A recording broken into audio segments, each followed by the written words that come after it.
Feel Good Productivity by Ali Abdaal. Summary: Feel Good Productivity offers a well-structured toolkit for crafting your own joy-based, sustainable philosophy for work and life, rooted in 3 pillars and up to 54 science-backed experiments. When freshly minted Dr. Ali Abdaal was put in charge of running a hospital ward by himself on Christmas Day 2018, things quickly spiraled out of control. Drunks in the hallway, shouting patients, and panicking nurses drove him to the edge. Worst of all, his usual approach of gritting his teeth and doing more no longer seemed to work. Ali had been studying how to best learn and work since med school, even sharing his lessons on a YouTube channel. But now, he questioned everything. Was trading his health and happiness for success really the only way? Later, while getting a PhD in psychology, Ali discovered that a simple piece of candy could boost people's performance on the candle problem, a creativity challenge. Who knew? Feeling good helps us work better. After more research and exploration, this idea became Ali's new philosophy, and it helped him do far more than just become a calmer doctor. Today, Abdaal is a world-renowned productivity expert. He has over 5 million subscribers on YouTube, and his business makes more than $5 million per year. In Feel Good Productivity, How to Do More What Matters to You, he explains his work philosophy in detail. The book is a toolkit for assembling your own approach that's rooted in joy rather than discipline. Here's an overview of its 3 pillars in 3 lessons. Use the 3 Ps to increase your energy. At the root of procrastination usually lies either fear, uncertainty, or inertia. To maintain your productivity long-term, avoid 3 types of burnout. Let's discover a new, better way of living and working. Lesson 1. Everything starts with energy, and there are 3 Ps you can leverage to increase yours. Behind the study Ali discovered lay a bigger idea, the broaden and build theory. It says that positive emotions broaden our awareness and build our cognitive and social resources. He writes, when you're happy, you'll consider more options, like using a thumbtack box to hold up a candle instead of nailing it directly to the wall. And over time, good feelings also provide a mental and emotional buffer for tough situations. Good feelings aren't a side effect.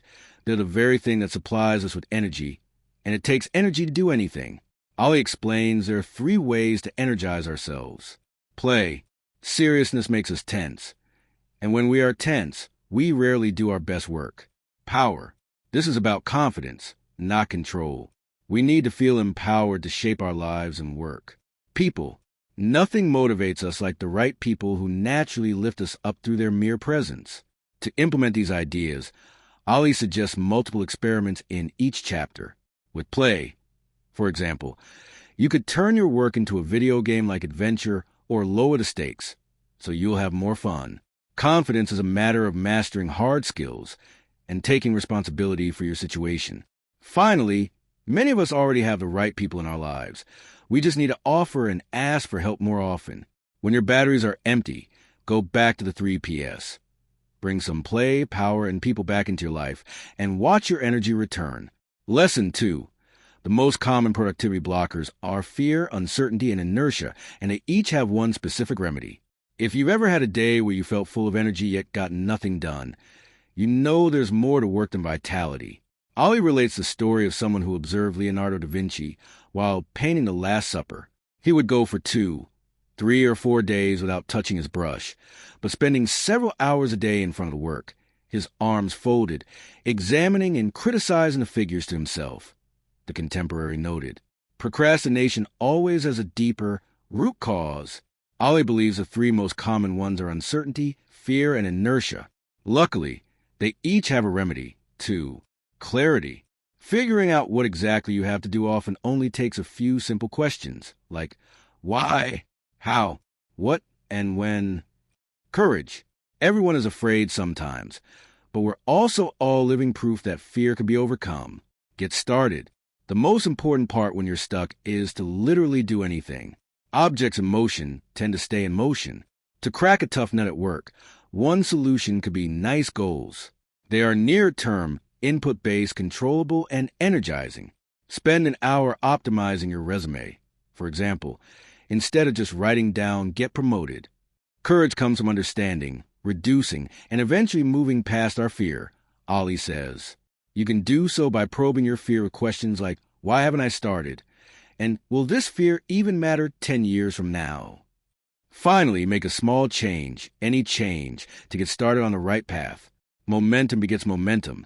And once you're going, you're already well on your way. Lesson 3. Burnout isn't just burnout. There are 3 types we must avoid for long-term, feel-good productivity. Even after Ali left medicine to focus on his YouTube business, technically a dream job that he loved, he found himself yet again lying on the couch, telling his mom he couldn't work anymore.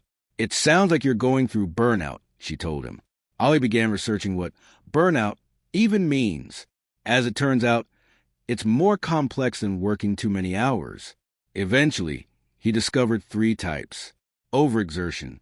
This is what we typically associate with the word. You simply try to do too much, and it just doesn't work. Depletion. Your tanks always feel empty because you only top them up with little breaks, not the deep rest we all need from time to time.